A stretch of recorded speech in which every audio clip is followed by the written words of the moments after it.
Rev it up and welcome to Cars Yeah, show number 1542. This is Cars Yeah, where you'll enjoy interviews with inspiring automotive enthusiasts. Mark Green is here to provide you with a fuel injection of automotive inspiration. So get in, sit down, buckle up, and get ready for a wild ride here on Cars Yeah.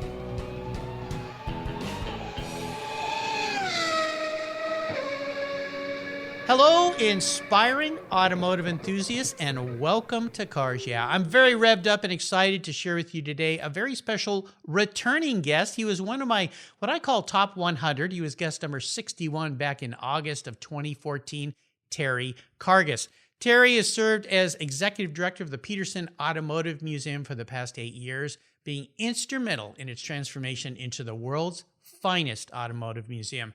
Terry has extensive experience in the automotive sports and entertainment industry. He has held key leadership roles at Venchurs Vehicle Systems, Roush Performance, Cord Automotive, Oakland Stompers, NASL Soccer Team, SeaWorld, San Diego Wild Animal Park, and of course, everyone's favorite, Disneyland. His entrepreneurial talents were evident by the success of Karges Sport and Karges Sports Formula Atlantic Racing Team. He is also a founding partner in MotoAmerica, North America's premier motorcycle racing series. We'll be back in a minute to talk to Terry, but first, a word from our very valued sponsors here at Cars Yeah that make this show possible, and we'll be right back. Do you know the best way to protect your special vehicle, both the inside and the outside, is with a car cover? I've been using Covercraft car covers since 1975. That's right, back when I was in high school. I've been around a long time. It's a fast, easy, and inexpensive way to keep your vehicle looking brand new.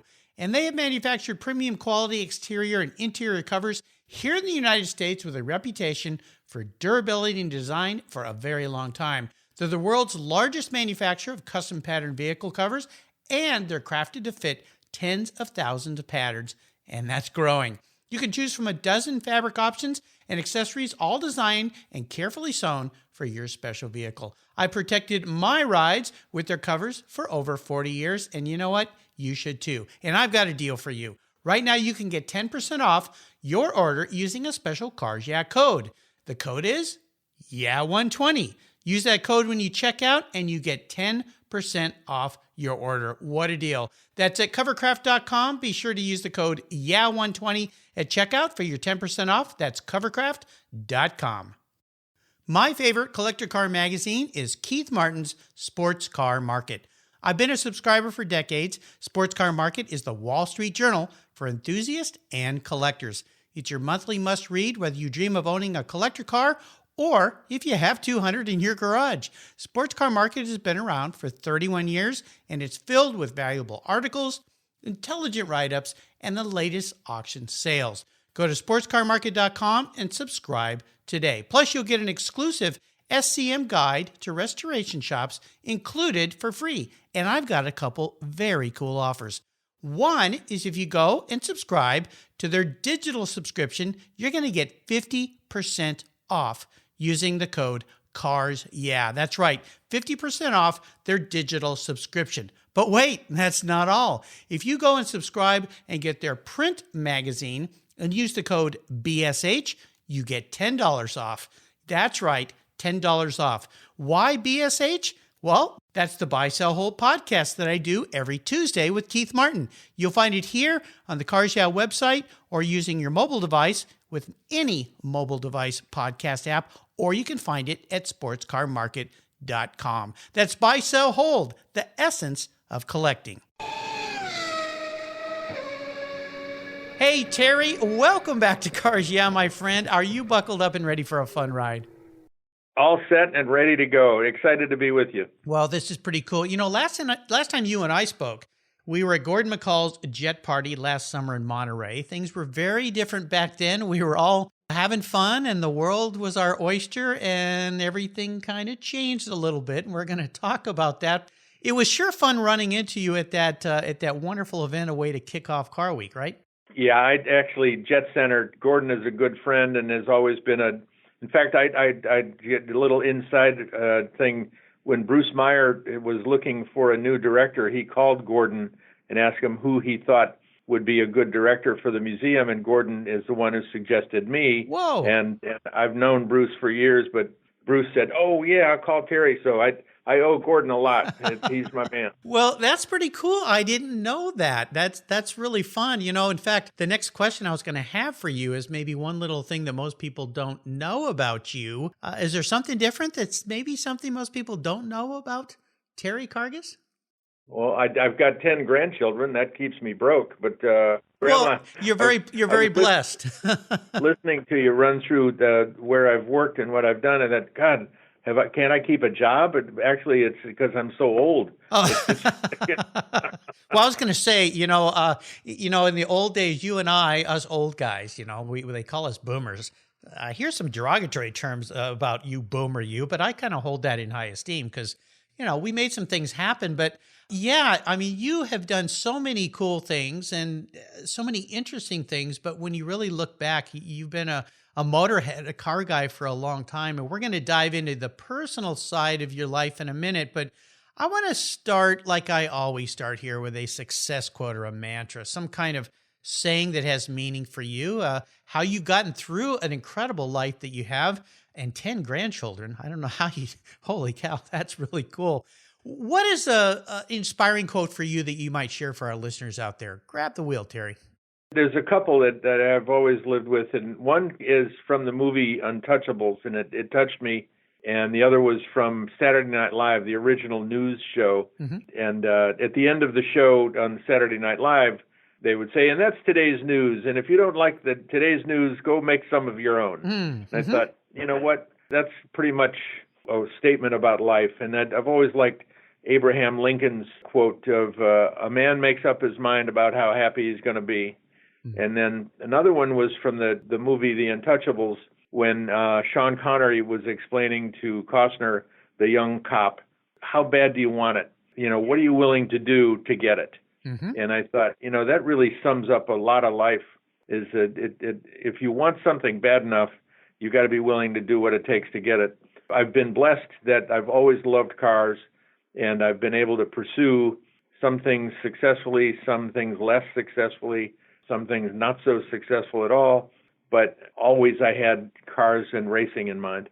Well, no doubt. Well, that last quote from The Untouchables is a nice segue into the next question. I want to talk about the Petersen, because when I had you on the show almost 6 years ago, wow, I can't believe it's been that long. You were fairly new there, and since then, some absolutely incredible things have happened. The museum has literally transformed itself into a spectacular facility. I got to spend a whole day there with Michael Bodell, who's going to be a guest tomorrow on Cars Yeah.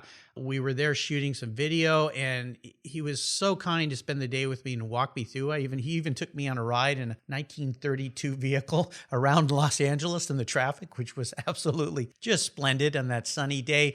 So let's talk about a couple things. I know that with this virus, the pandemic we're dealing with here, how on earth do you run a museum when you have to lock the doors? And I want to talk about what you're doing there, and Michael's going to discuss it a bit more with us tomorrow as well. But let's back up a little bit. When you said in that quote, when you want something bad enough, you just have to do it, the transformation the museum took is mind-blowing to me, because museums are a challenge. Back when I had you on the show before, we talked about that. I know being involved in the LeMay Museum here, just down the street from me, it is a financial challenge. It's structural a challenge. I mean, the building you guys had to deal with and what you turned it into. Talk a little bit about that first, and then migrate into what you're doing today to keep people engaged with the museum, because you guys have a lot of stuff going on. Well, thank you. The interesting part about what has made the museum successful is, first of all, I got to say it's a team sport. We are blessed with a board and a professional staff that is second to none.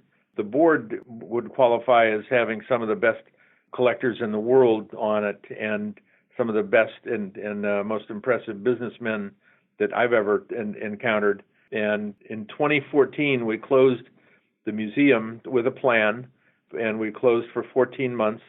The day we closed, I announced, and I was roundly criticized for doing it, that we would reopen December 15th of 2015. And we would open on time and on budget. And people thought, you are out of your mind But we did. We opened at $95 million later. We had totally transformed the building inside and out. Mm-hmm. The third floor of the museum used to be a kids' play area because there was no way to get cars up there. We put in what at the time was the most expensive elevator and the largest elevator in town, so that we could move cars from the vault up to the third floor. So we added essentially 33,000 square feet of display space. But our exterior was done by Cohn Petersen Fox, the architectural firm out of New York, and has made us an LA architectural icon. The interior, we now have 11 galleries.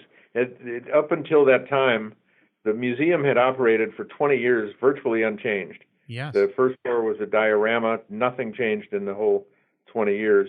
And now we change the 11 galleries once a year, so that no matter when you come in to visit us, you're going to see something new that you had not seen before, because it's on a rotating basis, and they're all interspersed. But it's really exciting, and it takes a whole different mentality. We don't operate as a museum. We operate as a business, and as such, we are one of the only, if not the only, museum in the country that operates on and makes a profit. Wow! Congratulations. That's incredible. I spent 8 years in the theme park business, knowing that you've got to get people through the gates to be able to buy things and pay their admissions and the parking and all the rest of the revenues that keep us going. But let me say this: the important thing for us is we have this remarkable marketing staff led by Michael Bodell, who you're going to meet, who is one of the most incredible marketing talents. He was 26 when I made him deputy director, 29 when he became the deputy director, chief operating officer, and that was just a couple months ago. But he's also led the charge on our digital. We've done about 100 different events every year with a philosophy that every niche of automotive collector or enthusiast is going to find some time during the year where his or her special interest is being addressed. And so this is truly your museum. If you like cars or things with engines or motors, or either it's gas or electric, hydrogen, whatever it might be, there's something going on during the year for your interest and you want to be there. We work hard, but it's all fun.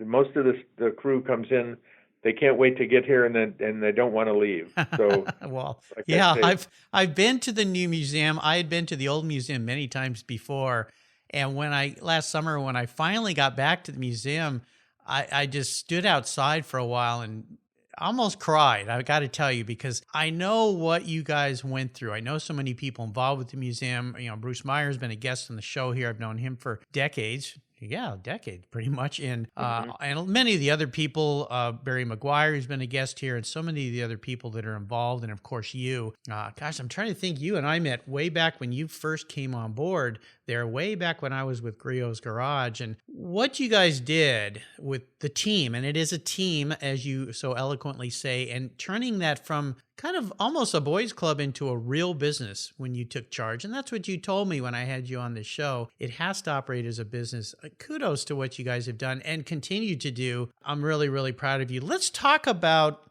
today, though. And I've tried to stay a little bit away from this pandemic we're dealing with, because my shows stay up there in perpetuity. I still have people listening to your show 6 years later, people that find cars. Yeah. But I do want to ask you this question, because I'm going to go into depth with it with Michael tomorrow. How do you deal with what's happening right now? Not only the employees that you need to keep employed, and how do you keep paying people? I mean, you and I talked about that, one of your board members having 60,000 employees he's got to try to figure out how to take care of during this time. But for a museum, what are some of the things that you're doing right now to keep people engaged so that when you reopen, and we will all get through this will pass. Let's hope it's tomorrow and not next year, but it will pass and we'll survive.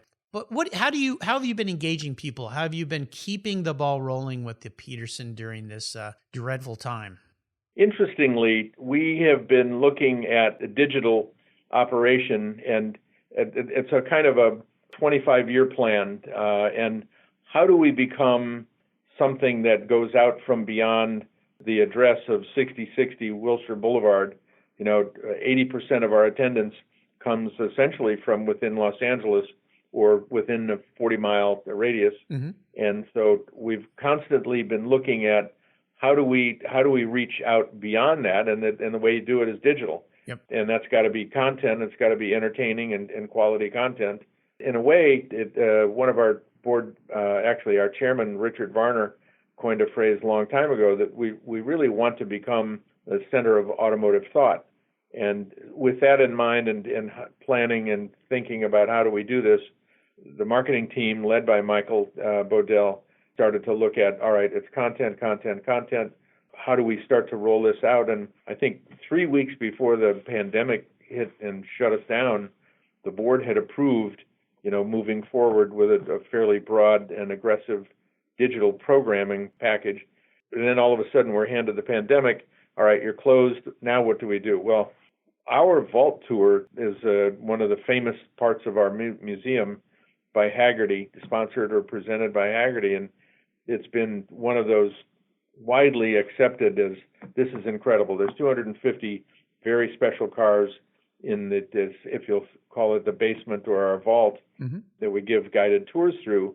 Michael had an idea, let's do vault tours and put them on live stream them, but make them free so that car enthusiasts, around the world really, would have a chance to get exposure to what it is we do, where we are, what we have, and share it. And at the same time, Dr. Jason Hartwig, who runs our education department, decided, all right, we can do educational programming for a wide variety of ages and put those on the web and put those on our Facebook and YouTube pages and offer that kind of programming for the kids at home and adults. Then we added movies. We started adding movies from our archives. We just put up a thing about Ken Miles driving the Cobras back in the day when he was testing for Shelby. We have actually a number of real well-known celebrity automotive personnel doing videos from their homes that are being programmed right now that we'll start to offer over the next couple of weeks. One being Jay Ward from Pixar. How are the Cars pictures made? How does Pixar make a movie, and what did they go through in identifying the characters of the cars themselves? But really, the vault tours. I'll tell you what. One of the I said we had looked at this digital initiative as a way to reach beyond our 40 miles or Los Angeles. 50% of the viewers of our vault tours are from out of the country. Nice.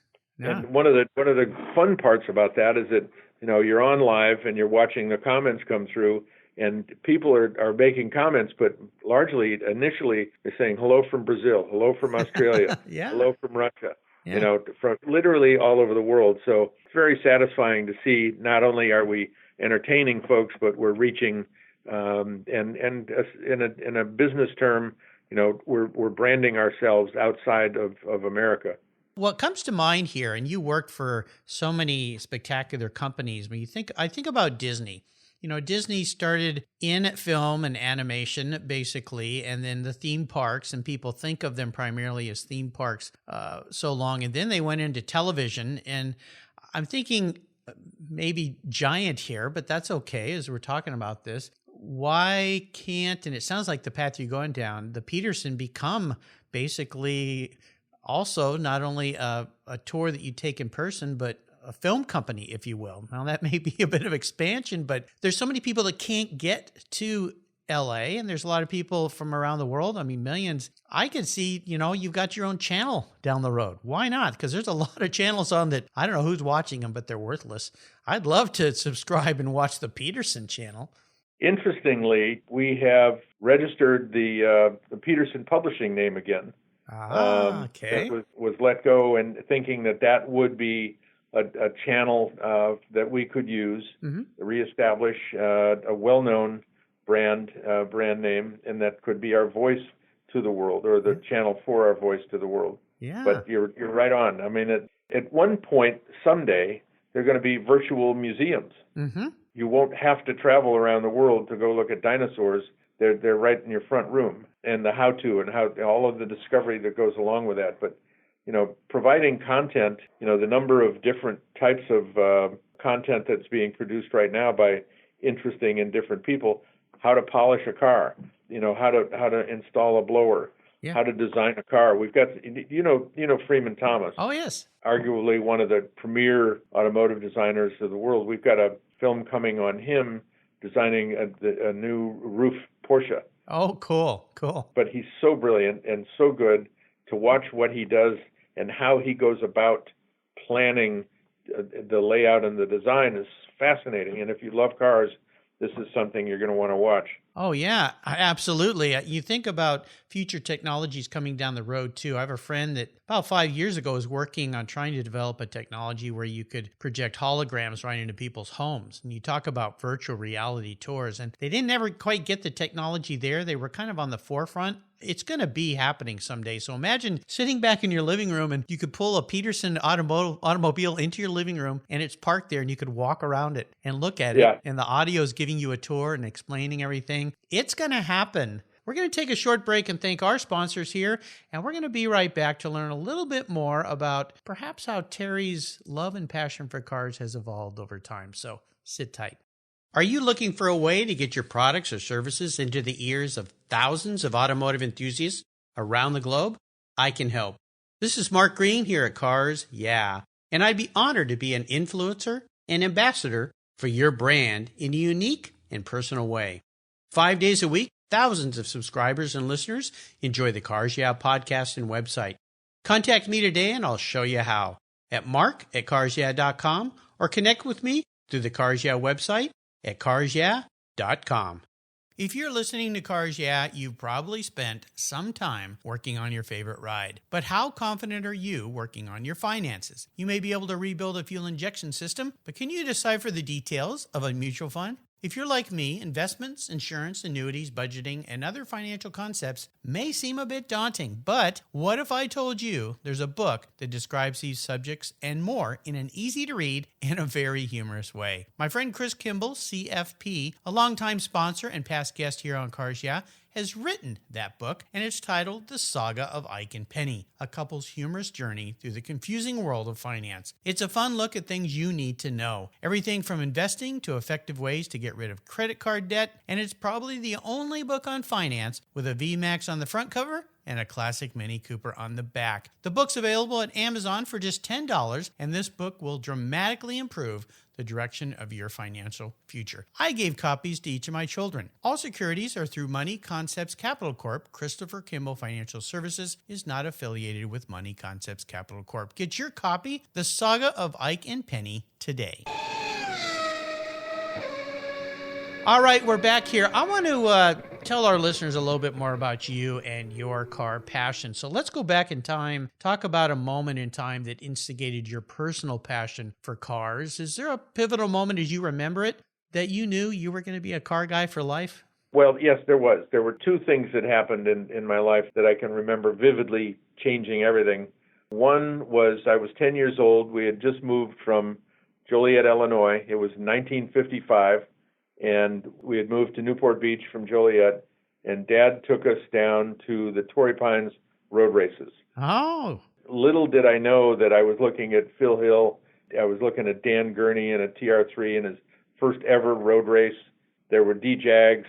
We pulled the family wagon up to the snow fence there behind the hay bales and in between a Rolls Royce and a Gull Wing, and they had these big, huge wicker baskets having these great lunches, and you're on the bluff overlooking the Pacific, and I'm thinking, boy, this is different than Joliet. Yeah. But in those days, they ran Castrol R and oil, and it was this sweet smell and of exhaust in the air, and these cars, these exotic cars going crazily fast, and they're great-looking cars, and it was fierce competition. And I remember I'm sitting in the back seat as we're leaving the track, and I'm pounding on my dad's back. Dad, we got to do this. This is the coolest thing in the world.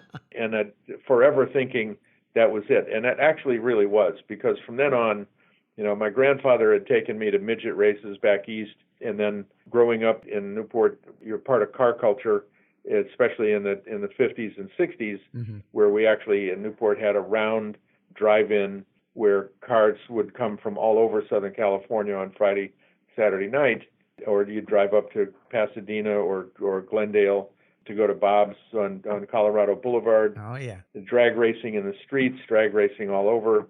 Cars are what you're doing. For me, it was, and my guys, my pals. I was in the theme park business for 12 years. I was at Disney 4 years, SeaWorld 4 years, and Marine World up in San Francisco for 4 years. And I was burned out, and I couldn't figure out, I got to do something. I got to get out of here. I don't want to do this anymore. I'm not interested in this anymore. What am I going to do? And I had no clue what to do. And I was sitting on my front porch, and I said, you know what? Let's cut to the chase here. If you died tomorrow, what are you going to be pissed off about missing in your life? It's easy. That's racing. I'm not involved in racing, and I haven't been. And then the thought hit me that the only pictures I had ever had in my offices over the past 12 years were of race cars. Oh, my God, I need to be in racing. That's what I've got to do. Yeah. And so 2 weeks later, I bought a race car, found out real quickly that I was too slow, too broke, and not fast. I mean, I didn't have the ingredients to be in racing the way I wanted to be in racing. I didn't want to be in racing, in amateur racing. I wanted to be racing with Mario and the guys. Yeah. I went out and started introducing myself. I had learned how to sell sponsorship. And this is what, if you want it, you've got to figure out how bad do you want it. Yeah. So I went out and started introducing myself to teams that, hey, I know how to sell sponsors. I'll go find sponsors for you. And did. I started off that way with a bunch of different teams and worked with some very, very good ones. I ended up ultimately, one of my most fun was working with, I actually got the Budweiser contract for promotion in 78 and 79 when KK Rosberg was over in the Can-Am days, but I ended up working with Dan Gurney at All-American Racers when we put the Toyota deal together, and working with Gallus Craco when Bobby Rahal was on the team and Al Jr. was on the team. Whoa. Chris Cord and his Monzas, just really wonderful people. And when I was with Chris Cord, Doane Spencer was his crew chief and his metal guy, arguably one of the premier metal bender designer hot rod guys of the world. At Gurney's, Phil Remington, virtually the premier genius that made the GT40s work at Le Mans, and was with Dan forever. Jeez. After that. You were around some incredible names. Sometimes the answer to our passion is right in front of us. You talked about your office being filled with racing photos. And I've talked to people before. I've tried to be a good mentor to some young people throughout my time. And sometimes they'll say, I can't figure out what I like. And I always say, well, look around you. What do you keep migrating towards? Go to the magazine rack at the grocery store. What's the first magazine you pick up and read cover to cover? Maybe that's what you like. It could be architecture or boating or cars or whatever. Well, for you, Terry, what was your first really special vehicle? That first car that you got in your life that you went, man, I've always wanted this thing. That's an easy one. A Porsche Speedster. I remember being in Newport, a black Porsche Speedster for the first time, thinking that's the prettiest thing I've ever seen in my life. I've got to have a black Porsche Speedster, and I've got to take it on Highway 1.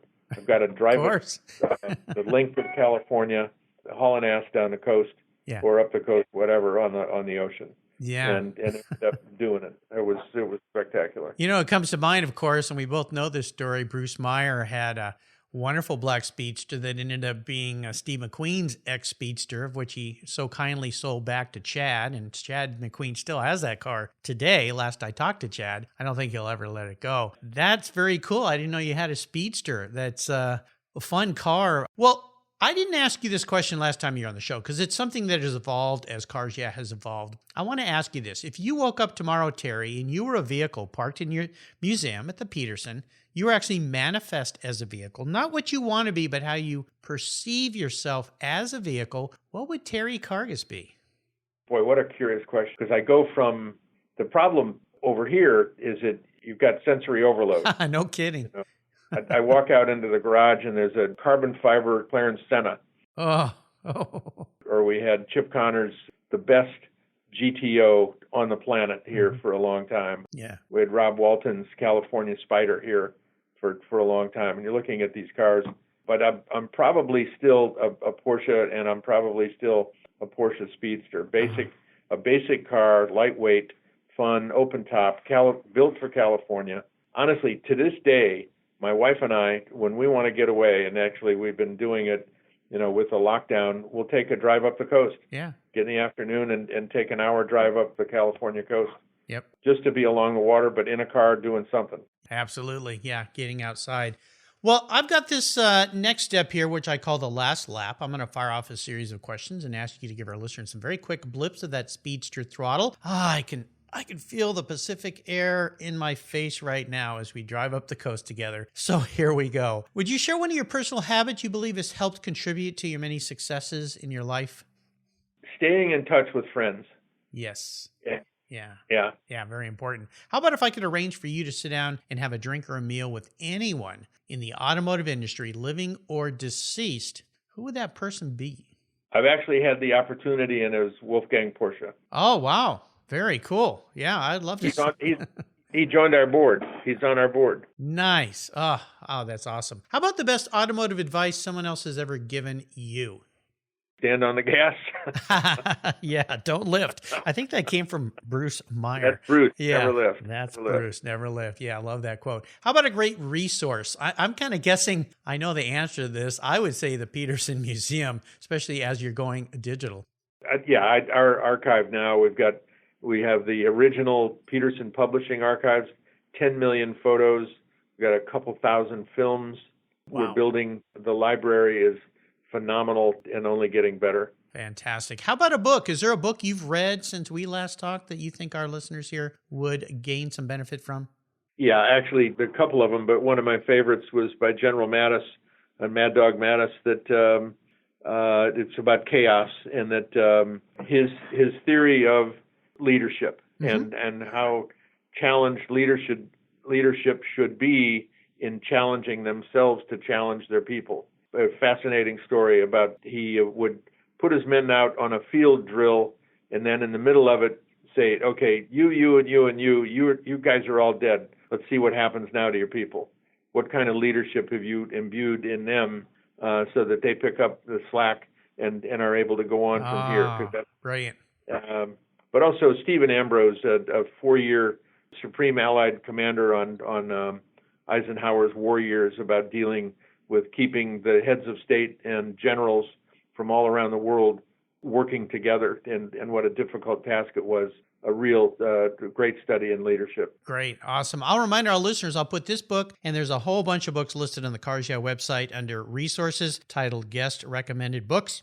There are over 1,600 books there listed by my inspiring automotive enthusiast. Awesome reads. This one is another one about leadership, so I made it really easy for you. You just click on it, goes right to Amazon, and you can have it in a couple days. All right, Terry, we are up to the checkered flag here. I'm going to twist this around a little bit because I asked you this question before. I kind of call it my question that's a doozy. I'm going to buy you any collector car in the world today, but here's what I'm going to do with you. I'm going to limit it to a vehicle that is at the Petersen Museum right now, because I know you guys have some incredible cars there. There's plenty of sweet candy to choose from, but there are a couple rules to this game. One is you can't sell it. You've got to keep it. You've got to drive it. Take it up the Coast Highway there and enjoy it with your wife, your grandkids, whomever you like. But it's the only one collector car you can have in your garage, so it needs to tick a lot of boxes. So which car at the Petersen can I park in your garage today? Oh boy. Well, it's got to take. If it's the only car I can drive, yeah, it might be tough in weather. But the Steve McQueen owned Jag XKSS that he owned twice and is now in our collection. Yeah, it's an incredible car. It's the most valuable car in the collection now.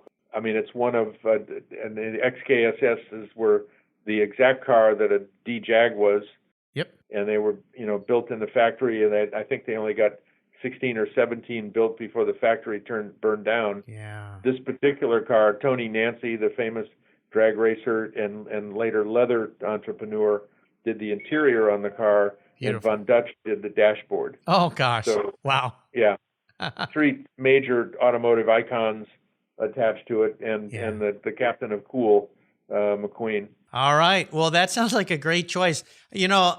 I thought it'd take you a little longer to figure that one out because there's so much to choose from. And I would encourage our listeners, if you have a chance, when everything gets back to normal, you have to make a trip to Los Angeles and you have to go to the Petersen Museum because I spent an entire day there. It wasn't enough time. There's so much to see. The people are so helpful. You just turn that place, you and your team, of course, have turned that place into a magic land for automotive enthusiasts and for people that want to learn about the history of automobiles. It's just absolutely brilliant. Before we go, could you offer our listeners one little parting piece of wisdom or guidance before you rip off up the Coast Highway in Steve McQueen's, now your Jaguar XK-SS?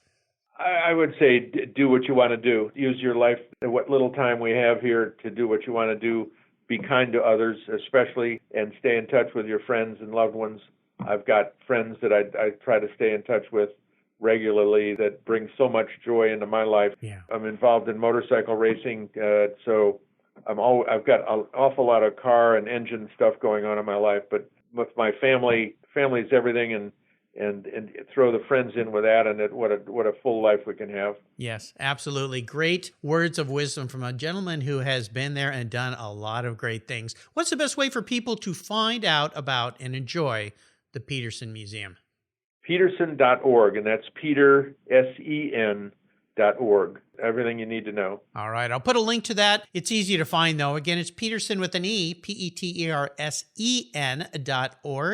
Go there, check it out online, and when you get a chance to visit, or better yet, make a trip to Los Angeles to go see the Petersen Museum. It's absolutely spectacular. And remember, tomorrow on Cars Yeah, I'll be talking to the Deputy Director of the Petersen, Michael Bodell, about more things that they're doing there, so tune in tomorrow. Terry, thanks for coming back on Cars Yeah. Thanks for being so generous with your time and expertise and sharing your experiences with our listeners again. Until you and I talk again, I'll see you down the road.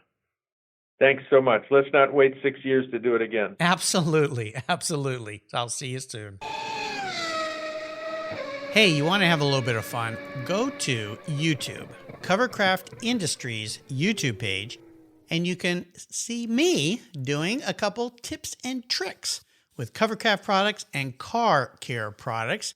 Or you can Google Covercraft Mark Green and watch the videos there. Check me out. Kind of fun. Thank you so much for joining us on today's ride here at Cars Yeah. Drive on over to carsyeah.com to find show notes and inspiring automotive fun. Download your free copy of Filler Up, a fun book filled with gorgeous photographs of fuel filler fun, including quotes from more inspiring automotive enthusiasts. Download your copy today, and we'll see you next time on Cars Yeah.